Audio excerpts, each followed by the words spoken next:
بسم الله الرحمن الرحیم. به نام جهانداری جان آفرین، حکیمی سخن در زبان آفرین. سپاس و حمد به حد مر خدا را که صنعش در وجود آورد ما را. هر دم از ما صد درود و صد سلام بر رسول و آل و اصحابش تمام. السلام علیکم و رحمت الله و برکاته.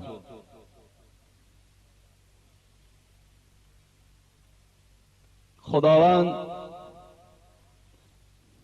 در سوره بقره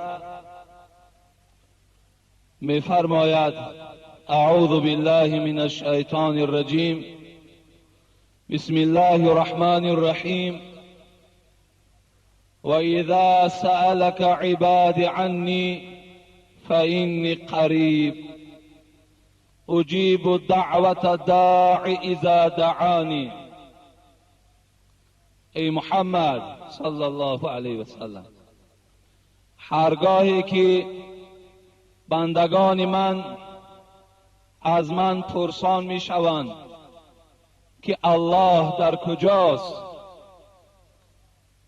آیا دور است که فریاد زنیم، آیا نزدیک است که پس دعا کنیم. هر وقتایی که از تو پرسان کردند که الله دور است یا نزدیک، فإنی قریب اجیب دعوت الداع اذا دعانی. الله میگوید و تمام بندگان من ای محمد صلی الله علیه و سلم خبر بده که من نزدیک اونها هستم. هر وقتایی که دعا کنند دعاشون میشنوم.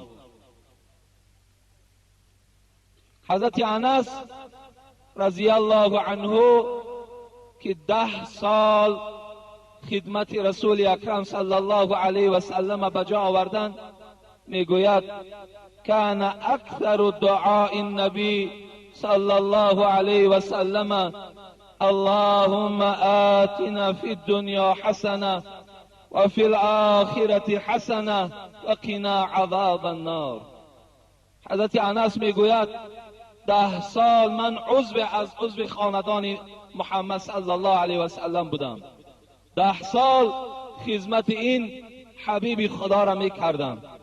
دائم دعاش گوش میکردم، دعاش همین بود: اللهم آتنا فی الدنیا حسنه و فی الاخره حسنه و قنا عذاب النار. پروردگارا ما را در دنیا و در آخرت نیکی نصیب بگردان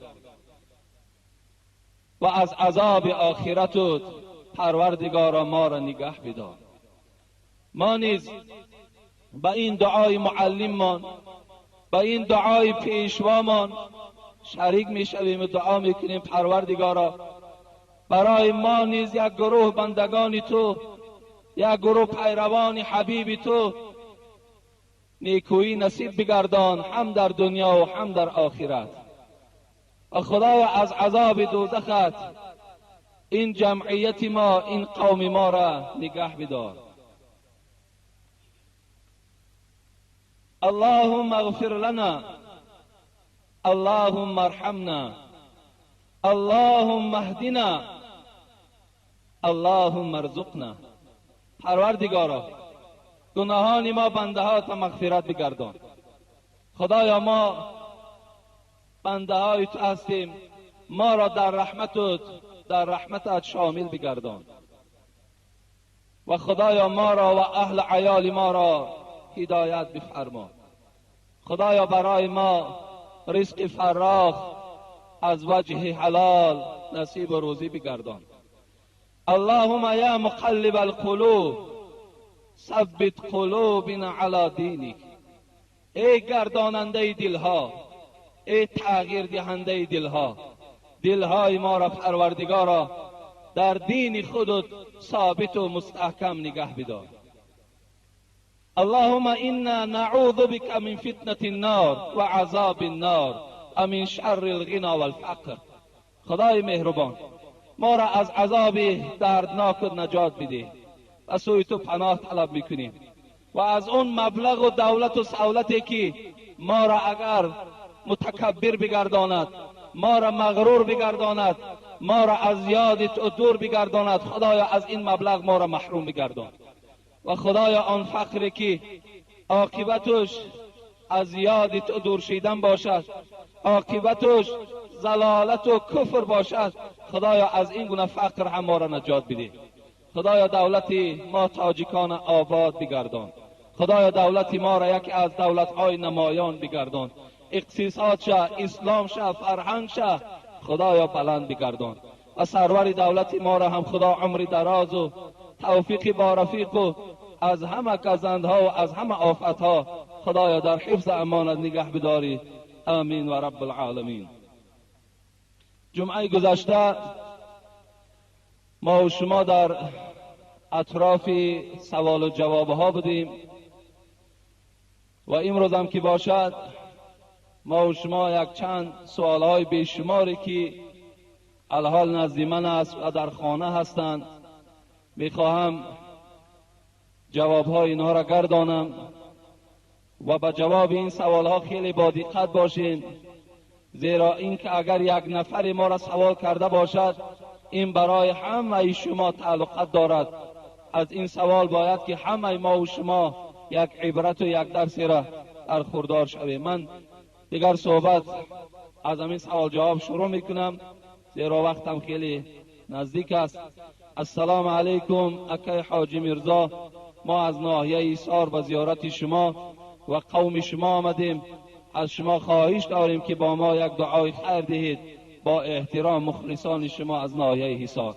خدای مهربان این مخلصان و این برادرانی که از راههای دور و نزدیک چه از حصار و چه از دیگر مناطق این جمهوری به این مسجد الحال حضور دارند، خدای مهربان در هر قدمشان حسنات کتابت بفرمایی و خدایا صحت و سلامت به خاندانشان برسانی، با همه مرادهای نیک خدایا موفقشان بگردانی. آمین و رب العالمین.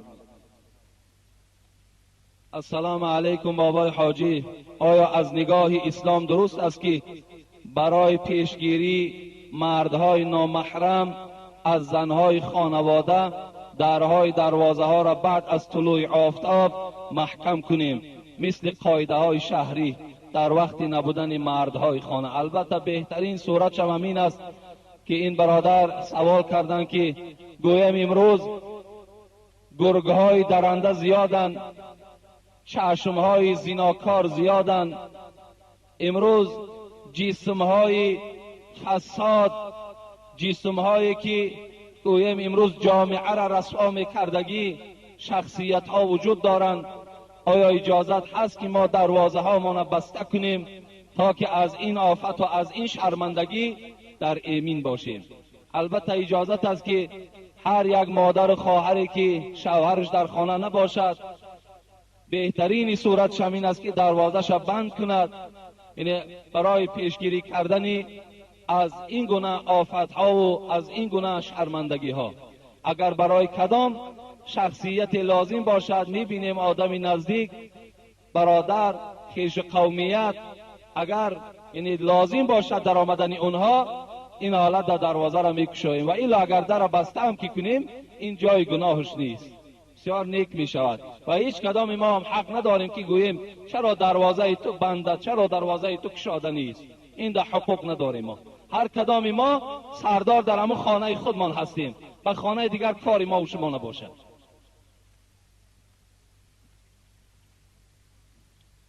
بسم الله الرحمن الرحیم. الحمد لله رب العالمین والعاقبة للمتقین والصلاة والسلام علی رسول محمد و آله و اصحابه اجمعین. بعده استاد مهربان، خداوند ایمان شما را کاملتر و علم شما را زیادتر گرداند. من یک نفر خواهر اسلامی شما ختم کرده دانشگاه اسلامی به نام امام ترمذی شهر دوشنبه هستم. من سال 2004 به خواست پدر و مادرم با جوانی به شوهر برآمدم. مادر یک پسر دوست رو یک هستم و 1 سال می شود که در خانه پدر و مادر خود زندگی دارم. حالا شوهرم جواب مرا دادگی نیست. اما من دیگر با او زندگی کردن نیستم. سوال من با شما چنین است: شخصی که عائله مسلمان را ویران سازد، گوید که تو زنت را سر ده، من خودم تو را زن میدهم و دیگر گپها، پاداش کار او چیست؟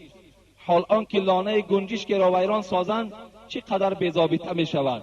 شما تصور کنید استاد خانه آدمیزاد را ویران میکنند. فرزند من هیچگاه گرسنه و لوچ نمیماند. خداوند رازق است و فرزند من همه چیز میرسد، تنها مهر پدر نمیرسد. شوهری که زن نکاحی خود را با زنا تهمت میکند، با گپهای اپش گوش کرده فرزند حلالی خود را حرامی میگوید و از فرزند خود روی میگرداند، خداوند با آن خیل شوهر چی مناسبتی دارد؟ استاد التماس کمی هم که باشد در این خیل آدم ها سخن گویید، آنها را نصیحت کنید. ممکن که یعنی من در بین زنهای مسلمان نشسته باشد و نصیحت های شما را شنیده خطاگی خود و دادرش را فهمد و حس مسلمانی در او بیدار گردد. و استاد شما در حق من دعا کنید، شاید که دعای شما و گوش پروردگار مهربان رسد و این چنین به فرزند من هم دعا دهید که مثل شما فرزند صالح با علم و تقوا و با ایمان و وایه رسد برحمتک یا ارحم الراحمین. یعنی این خواهر گویم یک مصیبت خیلی وزنینه که جدا شدن، خانه ویران شدن، خیلی البته مصیبت وزنینه هست. چگونه که حبیب خدا صلی الله علیه و سلم میگوید، یعنی ابغض الحلال الا الله الطلاق. طلاق حلال است لیکن بدترین حلال ها در نزد پروردگار این طلاق است. یعنی چگونه که ما برای همه شما چندین بار گفته گذاشتیم که این نشانه جوانمردی، این نشانه غیرت، این نشانه ایمانداری شما نیست که شما زنهاتان طلاق دهید، شما زنهاتان از خانه پیش کنید. یعنی فرزندها و زنهای شما آواره و به گویم مهر پدر دور از نصیحت و از تربیه شما دور می شود. این فقط و فقط به ضرر اسلام و به ضرر این جامعه ما و شما هست. هیچگاه دادرای عزیز و برادرای مهربان به طلاق هیچ وقت نزدیک نشوید. و این شخصی که زن خدا تهمت میکند و میگوید فرزند تو حرامی است و تو مثال زناکار و دیگر هستی، حبیب خدا یک حدیثی دارد: اجتنبوا سبع الموبقات، شما از 7 چیزی که هلاکتان میکند در دنیا و در آخرت شرمنده تان میکند، از این 7 چیز دور باشید. یکی از اونها چیست؟ حذف المحسنات المؤمنات الغافلات. یکی از اونها تهمت کردن زنی که وای بیچاره درک ندارد، نه به زنا نزدیک شده است، نه فرزندش از راه حرام است، فقط و فقط در تهمت گرفتار شده است. حبیب خدا گفت این تهمتگر از جمله این 7 نفری هست که در دنیا و در آخرت وای هلاک می شود. وای در پیشگاه پروردگارش برای این جنایتی صادر کردهش، برای این تهمتی کردگیش البته جواب می گوید.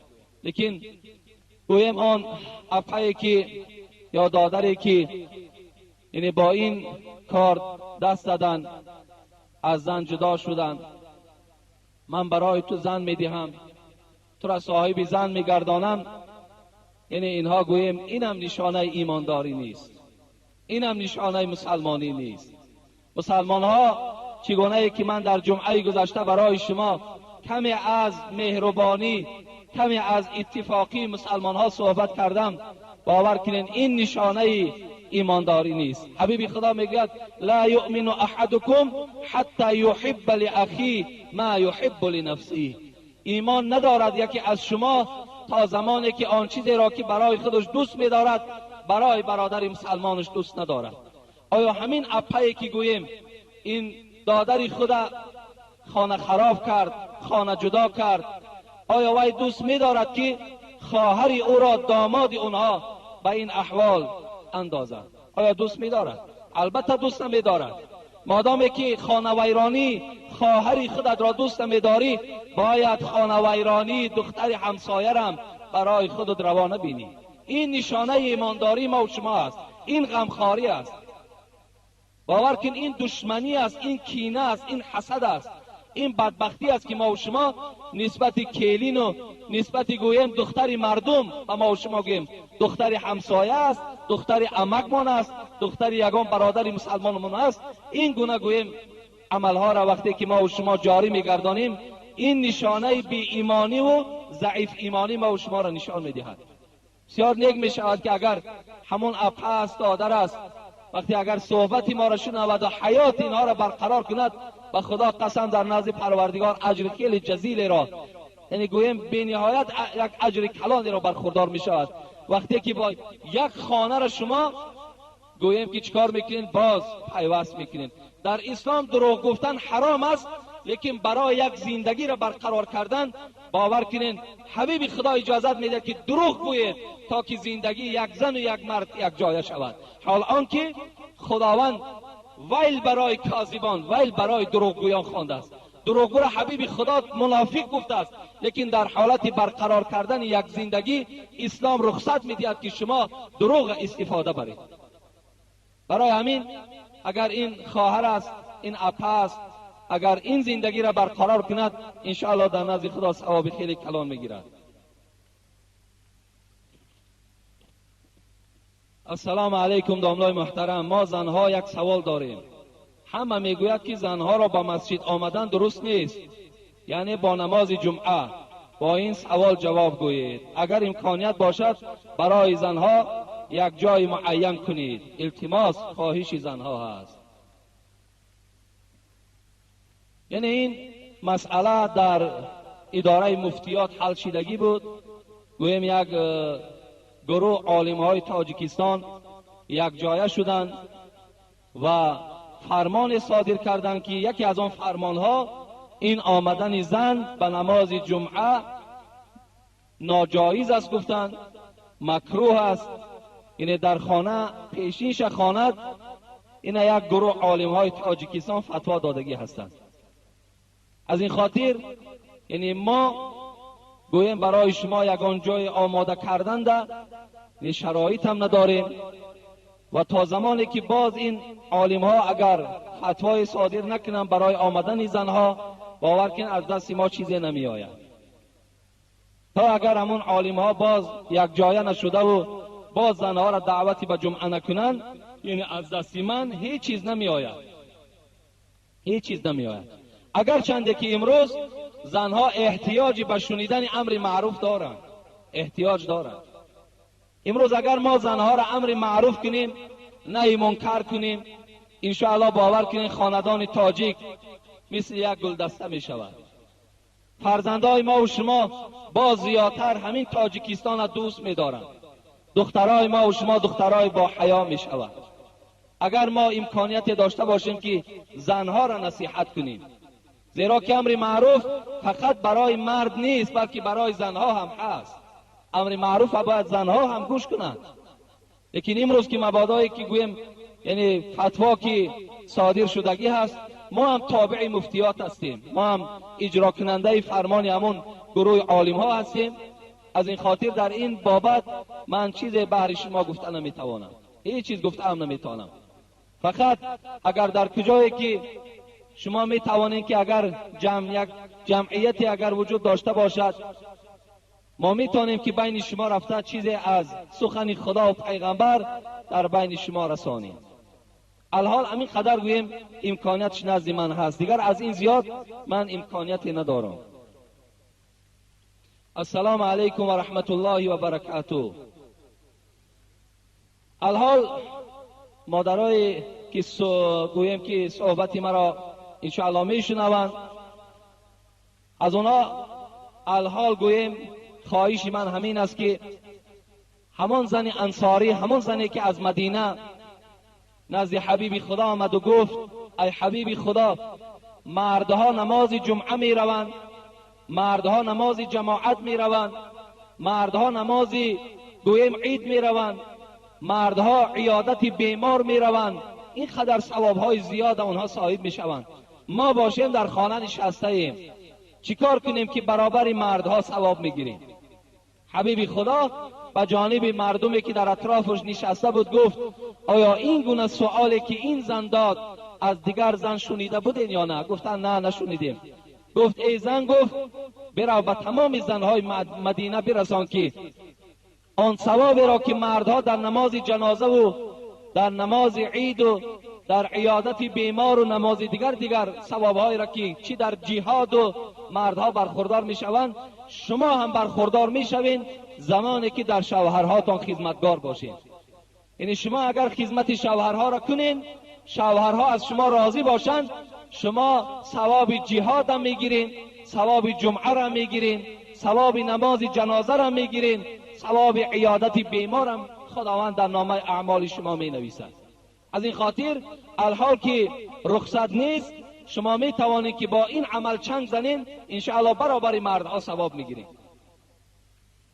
السلام علیکم و رحمت الله و برکاته. حضرت داملا، بعضی زنها برای که شوهرشان از پدر و مادر، اکه و دادر و خواهرشان روی گرداند، پیش یگان ملا رفته شوهرش را جادوگری میکند. آیا این زن و همان ملا در روز قیامت چه جزا داده می شود؟ با احترام، یکی از مخلصان اشهدی شما. این ملا نیست برادر عزیز، یعنی شما جادوگر گویید. یعنی وقتی زنها پیشی در ما و شما میگن ملاگیش کردن، نه ملاگی نه، بلکه شما گویید که جادوگریش کردن، سحرش کردن. ملاگی گفتن در شما غلط میکنید، نادرست میگویید. و پیش ملا هم نه، ملا هیچ وقت جادوگر نمی شود. آدم کافر جادوگر می شود. آدمی که از دین روی می گرداند، انسانی که گوییم ایمان ندارد، در نزد پروردگار شرف و قدر ندارد، وی جادوگر است، وی فالبین است. حدیث های رسول اکرم صلی الله علیه و سلم به سمع شما می رسانم، باز گوش اندازین. این مسئله مهم است. اگرچه امروز در کولاب خدا را شکر که قریب کی نیست، لیکن در پایتخت خیلی زیاد است. فالبین ها و جادوگرها، مردم به آنها خیلی اعتقاد دارند و بسیار مراجعت میکنند. گوش میاندازیم که پیشوای ما معلم حبیب خدا به شما چی وظیفه میدهد، چی دستور میدهد. اگر این حکم حبیب خدا را شما ترک سازید یا اهمیت ندادین، شما در نزد پروردگارتان عاصی و گناهکار هستید. همون حدیثی که الحال خواندم، اجتنبوا سبع الموبقات، 7 طایفه که در دنیا و در آخرت هلاک شدن، شرمنده در خجالتن. یکمش کسی است که شریکی در پروردگار میارد، دویمش جادوگر است. دویم نفرش جادوگر است، کسی که در دنیا علم جادو را می آموزد یا علم جادو را با کسی تعلیم می دهد، یا با طریق جادو گویم دلگرمی و دلخنکی و دیگر عملها را انجام می دهد. من اتی عرافا فسأله عن شیء فصدقه لم تقبل له صلاة 40 لیله. این حدیث امام مسلم است. حبیب خدا میگه کسی پیش یک فالبین می رود و آن چیزی که فالبین میگوید، این کس میگوید که راست گفتی. همین کلمه راست گفتیش، حبیب خدا گفت که 40 روزه عبادتت از نامه اعمالت خط زده شد. 40 روزه نماز، یک کلمه که گفتی راست گفتی، 40 روز نمازت محروم شدی. میدانی نمازت این برای تو در روز قیامت دستگیر است. تو دستگیری خودت، یاردمچی خودت کرک کردی، نابود کردی. من اتی عرافا او کاهنا فصدقوا بما یقول فقد کفر بما انزل علی محمد صلی الله علیه و سلم. کسی که پیش یک جادوگر می رود، کسی پیش یک آدمی که غیب گپ میزند می رود، کسی پیش یک فالبین می رود و تصدیق میکند آن چیزی که وی میگوید، حبیب خدا گفت فقط کفر بما انزل علی محمد، شما به قرآنی که بر محمد نازل شده از کافر شده. کسی که پیش فالبین یا پیش جادوگر می رود. ان عایشه، این حدیث متفق علیه است، سأل رسول الله صلی الله علیه و سلم اناس من الکهان، یک گروه مردم پیش حبیب خدا آمدن. عایشه میگوید، مادر مانزن رسول اکرم، دختر ابوبکر صدیق، میگوید من گوش داشتم نزد حبیب خدا بودم، گفتن که ای حبیب خدا در حق همین جادوگرها چی میگویی؟ از جادوگرها پرسیدند. لیسو بشیء. حبیب خدا گفت جادوگرها این چیزی نیستن، گفت این هیچ چیز نیستن، گفت اینا. فقالوا یا رسول الله، این مردم گفت ای حبیب خدا انهم یحدثون احیانا بشیء فیکون حقا. ای حبیب خدا گفت اونها را گوش انداز، بعضی وقتا چیزایی میگویند که حق است، بعضی چیزهایی را پیشکی میگویند که حقیقت دارد. رسول اکرم چی گفتند؟ فقال رسول الله صلی الله علیه وسلم تلك الكلمة من الحق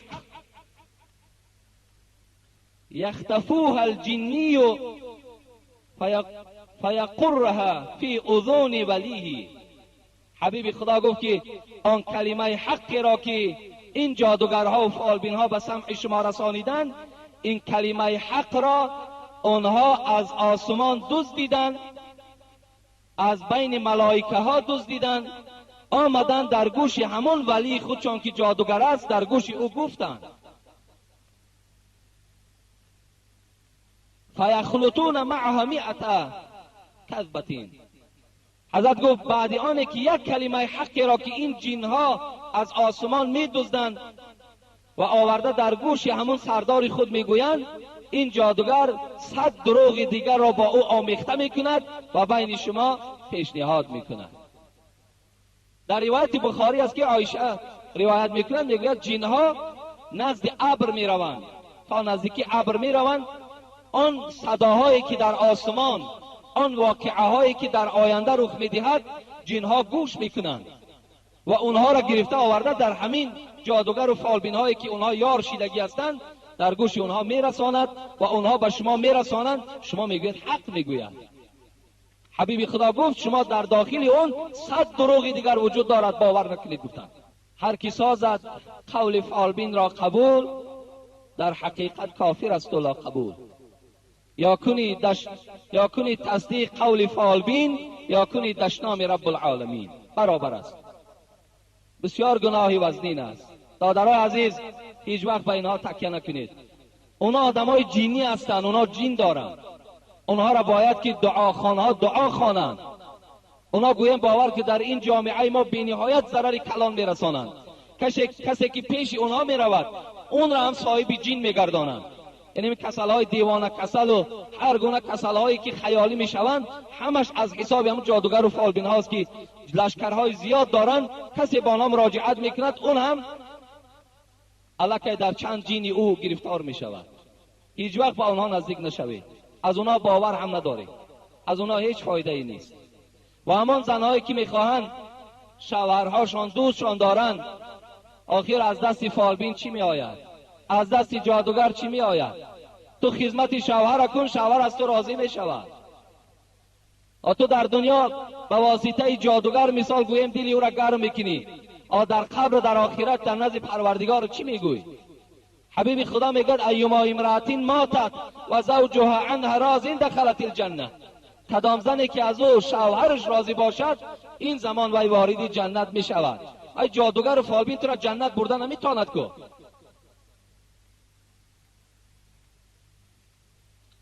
دزدانی که در بازارها پول دزدی میکنند، خداوند با آنها چگونه عمل میکرده باشد؟ التماس جوابشان منتظرند. ای مال یک برادر تا دزدی کردن، گویم یک برادر مسلمان تا ضرر رسانیدن، آیا چی فایده دارد؟ همون حدیثی که اتدرون من المفلس، حبیب خدا گفت ای صحابه ها میدانید مفلس کیست؟ قالوا المفلس فینا من لا درهم له ولا دینار له. مفلس گفت بله ای حبیب خدا کسی است که پول ندارد، مال ندارد، این مفلس میگویند. گفت نه، گفت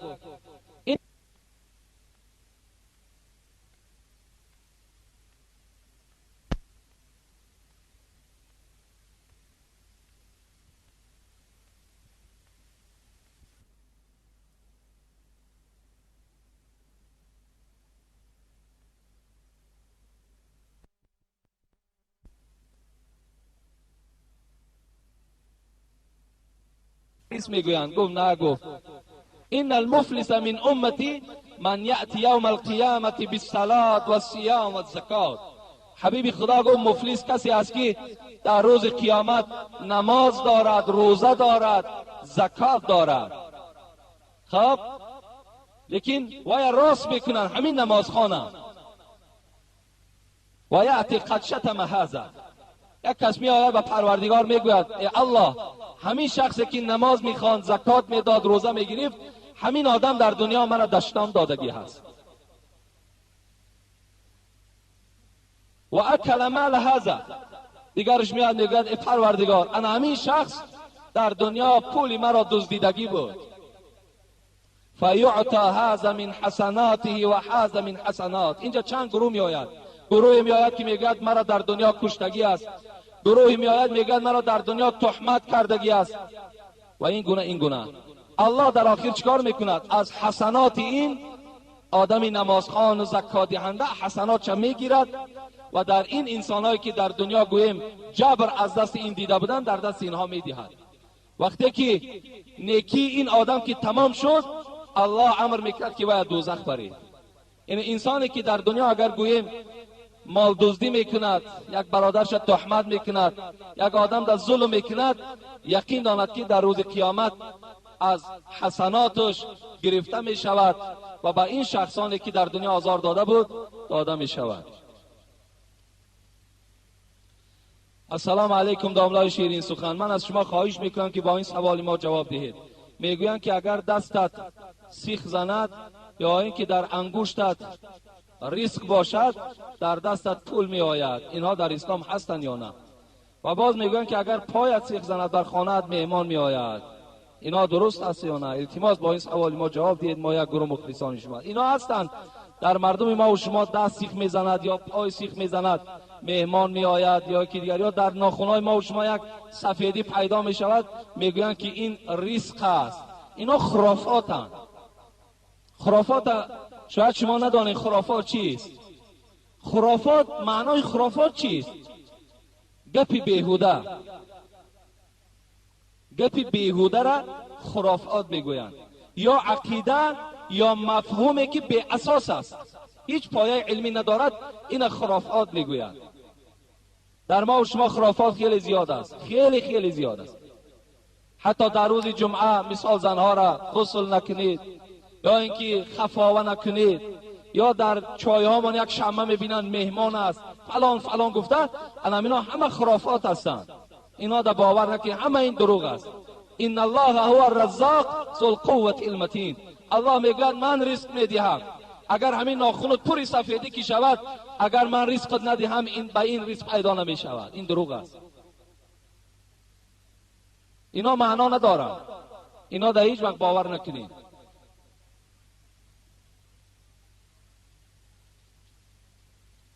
بسم الله الرحمن الرحیم. السلام علیکم اکای حاجی. خداوند زبان شما را باز هم شیرین تر و براتر بگرداند و دشمنی تو را کور بگرداند. از برادر شما یک سوال. من چند بی نماز را با واسطه دروغ گفتن، حال آنکه دروغگویی نقض نیست و پیامبر ما گفتند الکذب لامتی، یعنی دروغگو امتی من نیست. من چند بی نماز را با واسطه دروغ نمازخوان کردم.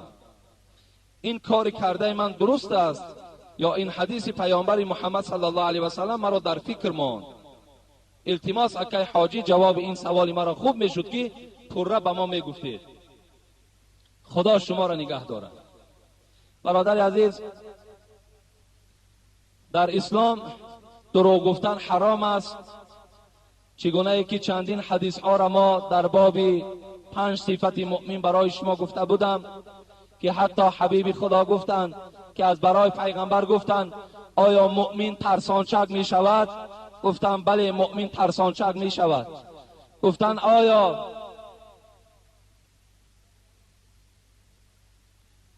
آیا مؤمن گفتند دروغگوی می شود؟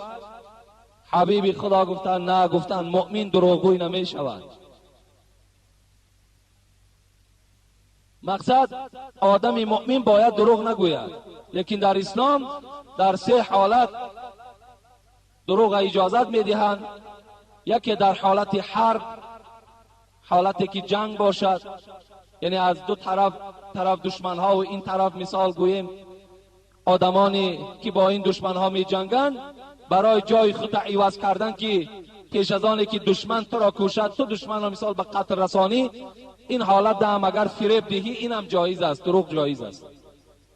دوم، اصلاح بین دو نفر، چگونه که گفتیم یک عائله را برقرار کردن یا دو برادری که با یکدیگر قهری هستند، اینا را ما میتونیم که با واسطه دروغ در پیش اینش تعریف کنیم، در پیش اینش تعریف کنیم و هر اینها را باز چکار کنیم؟ برادر همون اصلی گردانیم. سوم، میتواند که مرد زنش را و زن شوهرش را دروغ گوید.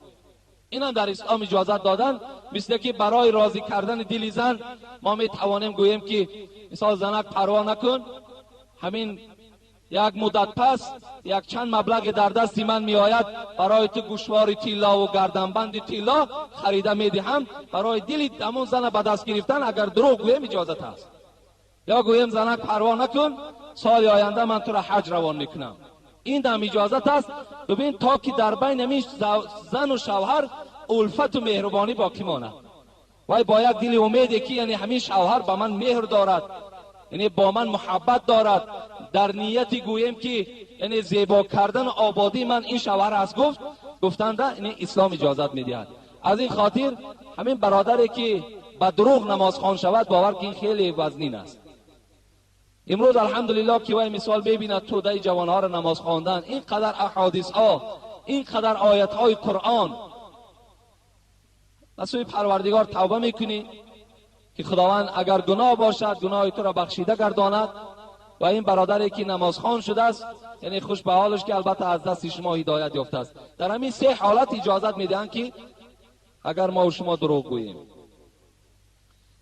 بابای داملا السلام علیکم، عوض کردن دندان پوسیده با طلا برای مردان درست است یا نه؟ اگر نه برای چی عوض باید کرد؟ بر چی عوض باید کرد؟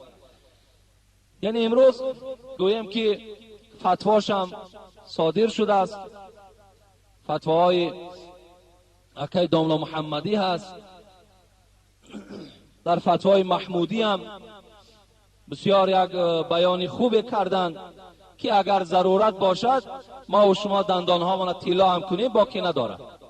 این اگر دندان های پوسیده داشته باشیم، خب دندان هایی که ما و شما را آزار میدهد اگر اونها را طلا هم که کنیم ضرری نداره از روی ضرورت، لیکن از روی زیبایی و زینت در اسلام حرام است، هیچ وقت اجازت نمیدهد.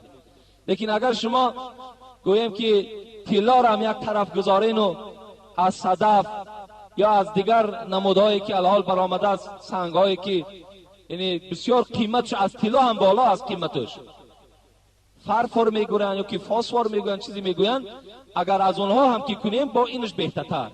لیکن اگر با اون شرایط ما نرسید طلا هم که کنیم رخصت است، اجازت است. دوم سوال، خوردن گوشت جیره، قشقلداق، روغن خیرس و بسیار به مانند اینها به نیت طبابت درست است یا نه؟ برادر عزیز، میگه یک شخص از حبیب خدا را پرسان کرد که حبیب خدا همین عرق در جسم آدم فایده دارد؟ در جسم گفت گویم که یک شکل طبابتی را دارد. حبیب خدا به جانب این مرچی گفت انه لیس بدواء ولکنه داء. این حدیث مسلم است. حضرت گفتن نه، گفتن عرق، گفتن این دوایی نیست بلکه گفتن سر به سر درد است. گفتن انسان وقتی عرق می نوشد گفت هیچ فایده در جسم او نمی شود، بلکه سر به سر بدن او را درمند می کند، جسم او را ضعیف می گرداند، اعضاهای او را گویم باز بیمارتر می گرداند. این شفا ندارد. ان الله انزل الداء والدواء وجعل لكل داء دواء فتداووا ولا تتداووا بحرام. حبیب خدا گفتند پروردگار هم درد داده است و هم دوا داده است، هم درد دارد هم دوا دارد و از برای هر یک درد دوای هم پروردگار روان کرده است. و حبیب خدا گفتن شما دوایی کنید لیکن فقط به چیزی حلال دوایی کنید، از حرام ها دور باشید. حضرت ابن مسعود چی میگوید؟ ان الله لم یجعل شفاءکم فيما حرم علیکم، در آن چیزی که الله و حرام گفته است در او شفا گذاشتگی نیست. شما به چیز حرام هیچ وقت طبابت نکنید. این است در باب گویم که با چیز حرام طبابت کردن. در حالت چیز حرام در فقه از آن جمله حنفی هم رخصت میدهند که اگر تمام حلال کرده ها را استفاده میبریم، تمام معالجه های دکتر را استفاده میبریم، میبینیم که هیچ فایده نمیشود، بعدا یگان طبیب حاذق، طبیب دانایی که اگر ما و شما را دلالتی با چیزی حرام کند، این حالت در اسلام برای ما رخصت میدهد که یک کم برای طبابت استفاده میبریم. اگر وقتی که تمام حلال کرده ها را ما و شما استفاده بریم. در برابری گویم همین میگن روغن خرس گرم است، گوشت گوسفند هم گرم است، عسل هم گرم است، گوشت مرغ هم گرم است، بسیار چیزایی هستند که اینا هم میجازشان گرم است. شما میتونید با این حلال کرده ها، زیرا که وقتی که شما عرق نوشی را پیشنهاد کین یا یگان چیز حرامه که خوردن گرفتین، این علاقه شما را عادت میکناند، شما علاقه عادتی میشوید.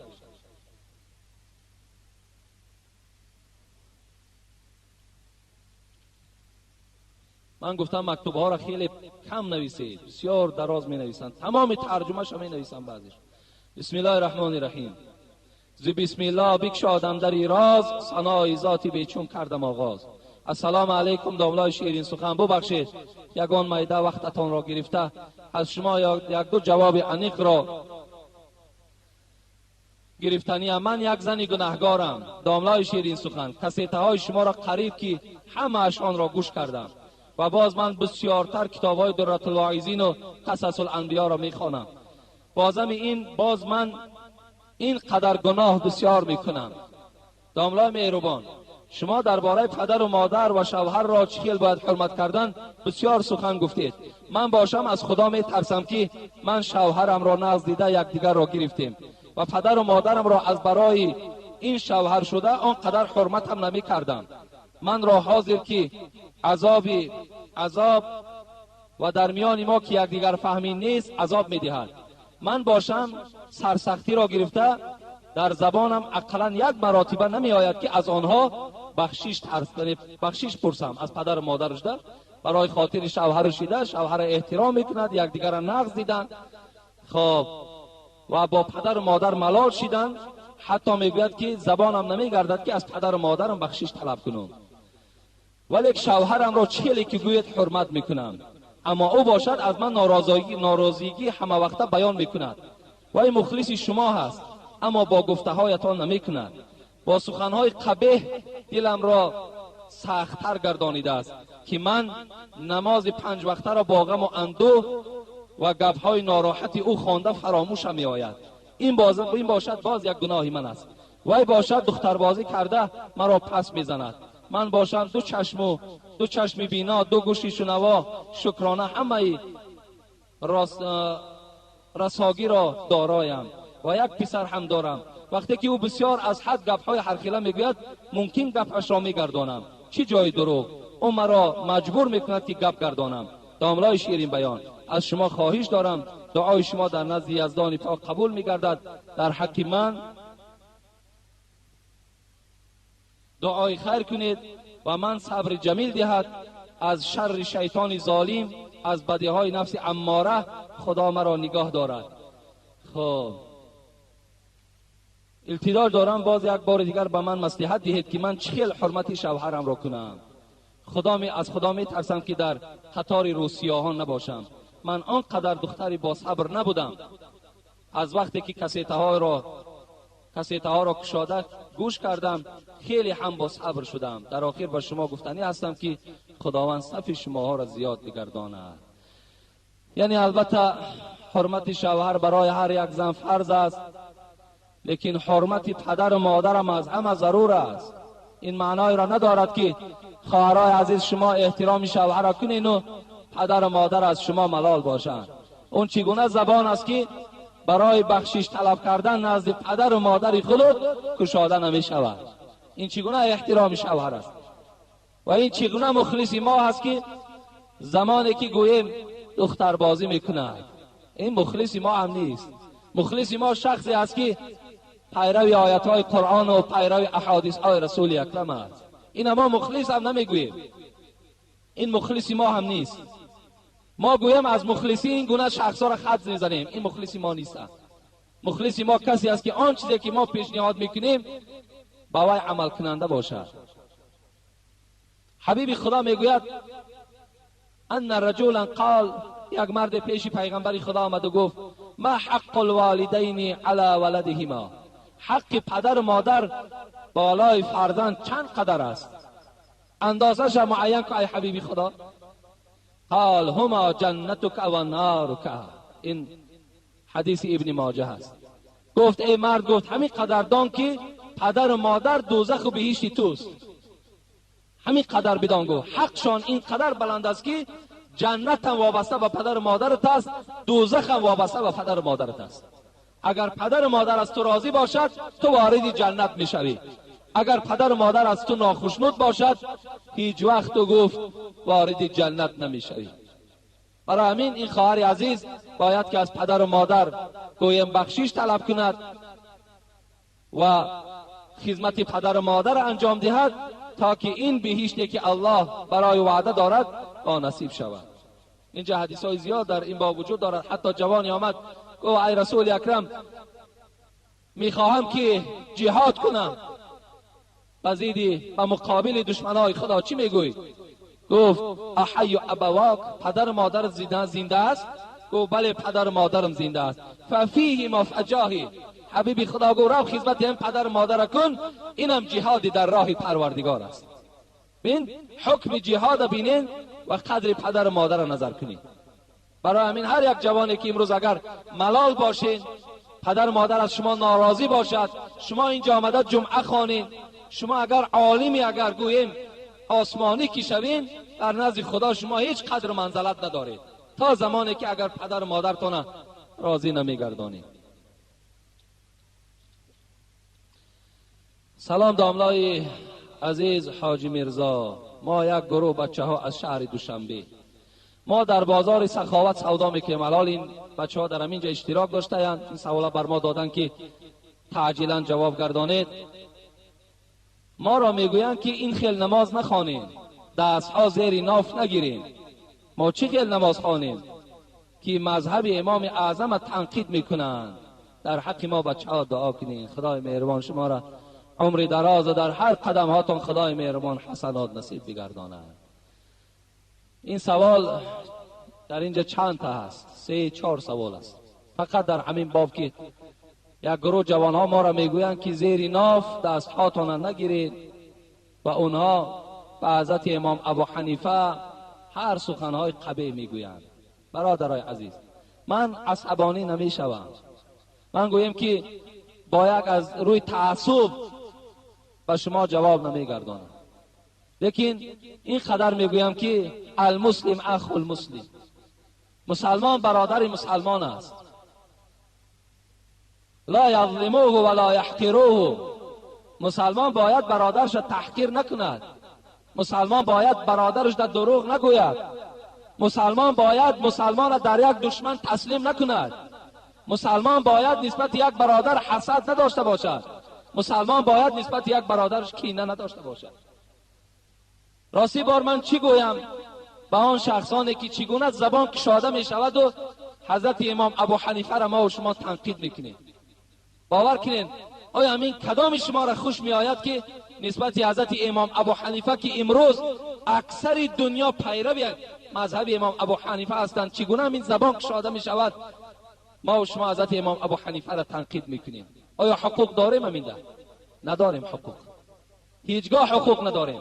باور که همون جوانایی که برادر عزیز ابو حنیفه را تنقید میکنن همونها خودشان گمراه هستند، خودشان به عقل هستند، خودشان باور کنین اونها سلفی نیستند، اونها گمراه هستند.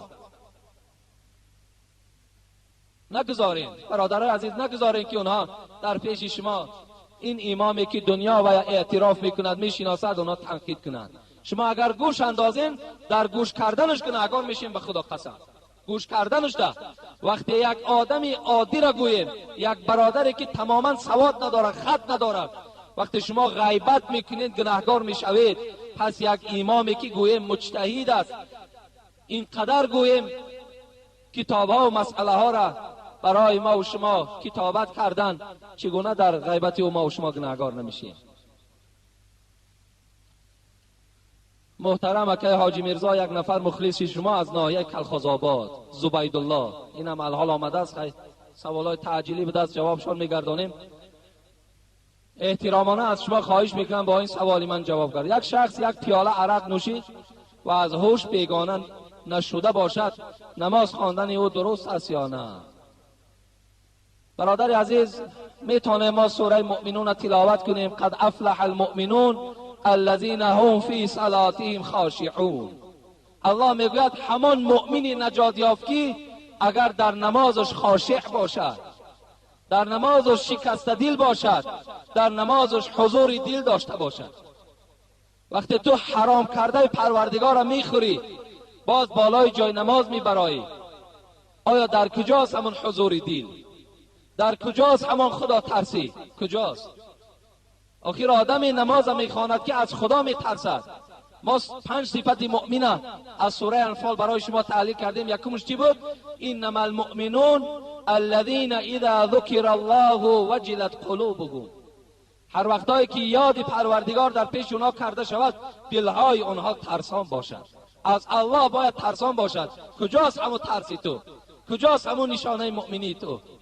البته این نماز مثل همون حجی که آدم از پول حرام میرود حج میکند، حجش قبول، لیکن از ثواب حج محروم است و هیچ ثوابی نمیگیرد. اگرچه این نماز فقهای ما و شما اگر درست هم که گویند، لیکن هیچ ثوابی ندارد، زیرا طلب الحلال فریضه علی کل مسلم است. حلال طلب کردنش وظیفه همه مسلمان چی است؟ فرض است که ما و شما از وجه حلال و لقمه حلال خوریم. در این جسمی که حرام کرده پروردگار را راه دادیم، حضرت ابوبکر صدیق چی گفت؟ گفت که از حبیب خدا حدیث را شنیدم، کل جسد نبت من الحرام فالنار اولی به. هر جسدی که در او حرام کرده پروردگار در آمد، این جسد روز قیامت عذاب خواهد کشید. برای همین از عذاب پروردگار دور باش. این گونه نماز هم نیست باور کنید. گفتی شاعر نماز کسری صدق و صفا نیست اگر در کعبه بگذاری روا نیست. اگر نماز از ترس خدا نباشد، نمازی که برای رضاگی خدا نباشد، این نماز اگر در کعبه که بخوانی نمازت نماز نمی شود. حرام خورده سه نماز خوانده سه، زنا کرده سه نماز خوانده سه، دزدی کرده سه نماز خوانده سه. این آخه مسخره کردن در اسلام می شود. دوم، یک شخص ناز کشید و طهارت نکردن نماز خواندن او درست است یا نه؟ همین نازکش کی تعریف کرده است؟ کجاست اما آدمی که همین ناز تعریف میکنه؟ حبیب خدا میگوید کفا بالمرء اثما ان یضع من یقود. از روی گناه برای همون نازکش میگوید بسنده است که حق کودکاش در نازخری استفاده برد. اگر همون پولی که در نازکشی و سیگارت کشی اگر ما صرفش کردیم، این حق کودکا است. ما در روی گناه همینش میگوید برای شما بسنده است. اگر ناز کشیدی طهارت کن، سیگارت هم کشیدی طهارت کن. این از روی تقوا هست، این از روی پرهیز است. زیرا حبیب خدا گفتن کسی پیاز میخورد، کسی سیر میخورد، کسی ترب میخورد، کسی پودینه میخورد، با مسجد ما نیاید، زیرا بدن او بوی میکند، ملائکه ها از وجود او میگریزند. وقتی ناس آیا بوی ندارد؟ همین ناس کو همین نزد یک دهن نازکش، یک دهنش تماشا کنیم، باور که دهان نازکش با دهان آدم مانند نیست. مانند نیست. نه دندانی حلال است، نه گوشت حلال دارد. یک بار گفته بودیم، بعضی آدما گفتن بسیار خوش آمد به مردم، لیکن باز میگیم که آفرین به همون زنی که در پهلوی نازکش خواب است. آفرین، باور کنید. انا مولانا میگه باید همون زن اگر فوکش بند خواب کنه درست است. میگه درست است. خب سوم، جوانان و یک قسم آدمان حاضره با لباس آستین کلته و سریلیج نماز میخوانند. این درست است یا نه؟ با احترام مهمان شما زبیدالله. این برادر ما الک در اینجا مهمان بوده است، خدای مهربان در هر قدمش حسنات بنویسد. سریلوچ و آستین کلته در مذهب حضرت امام ابو حنیفه گویم کراهیت میگویند و خواندن سریلوچ و آستین کلته را، لیکن اگر ضرورت باشد باکی ندارد.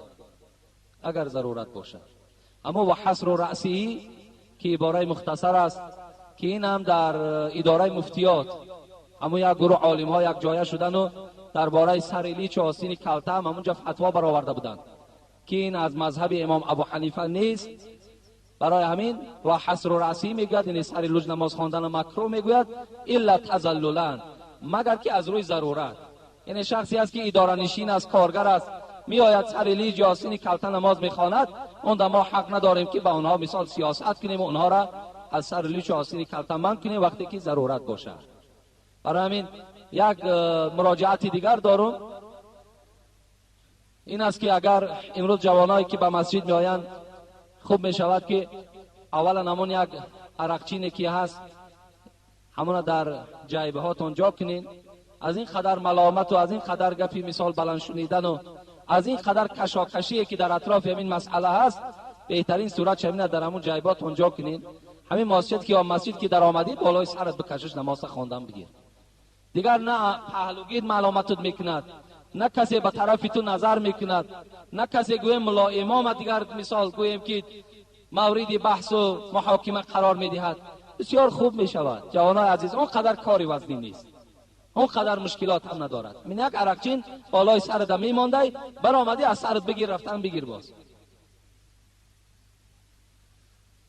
خب و آخر دعوانا ان الحمد لله رب العالمین. اینجا خیلی باز سوالهای مهم و ضروری باقی مانده بود. انشاءالله اگر میبینیم جمعه آینده اگر شود سوال جواب نشود، از همه اینجا برادرای مهمان آمدگی بودند، از ما بسیار خواهش کردند که در باب صبر در مصیبت و صبر از معصیت صحبت کنید که بسیار برای ما مهم است. گفتن صبر در مصیبت و صبر از معصیت، این هم خیلی موضوع خوبی هست، موضوع لازمه هست. اگر خدا خواهد کوشش میکنیم که تا جمعه دیگر اگر تیار شویم این موضوع را پیشنهاد میکنیم، این موضوع را صحبت میکنیم. و الا اگر تیار نشدیم سوالای زیاد است، انشاءالله باز سوال جواب میکنیم. در مسئله سریلیچ و آستین کلته فقط پدرای عزیز و بعض برادرها سختگیری سخت نکنید، بسیار سختگیری بد نکنید. اگر میبینیم بعضی جوانها هستن آمدن به مسجد، انشاءالله همون مسجد سریلیچ آمد، همون مسجد که در آمد همونجا ملا امام دارد، موعظه دارد، آهسته آهسته این جوان صاحب تاقی هم میکند، صاحب آستین دراز هم میکند.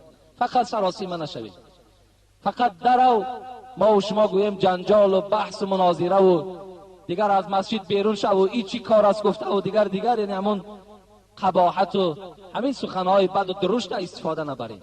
اول شکر گویم که همین جوان مسجد می آید، خیلی شکرانه کردن در کار، شکرانه کردن در کار که امروز این جوانها در پهلوی همون شخصایی که دزدند، عرق نوشند، در قدیرا بیکار و بینماز نشستگان در قطار اونها نیستند، بلکه آمده در مسجد اشتراک میکنند، این صحبت ما را گوش میاندازند و این صحبت گویم در دل و جان اونها تاثیر میبخشد و این شخص میشود در خانه تو یاردمچی، در خانه تو را و مادرش احترام میکند، با عائلش زندگی خوب میکند. آهسته آهسته همش میشود، فقط ما و شما سراسیمه نشوید، سختگیری بد هم نکنید.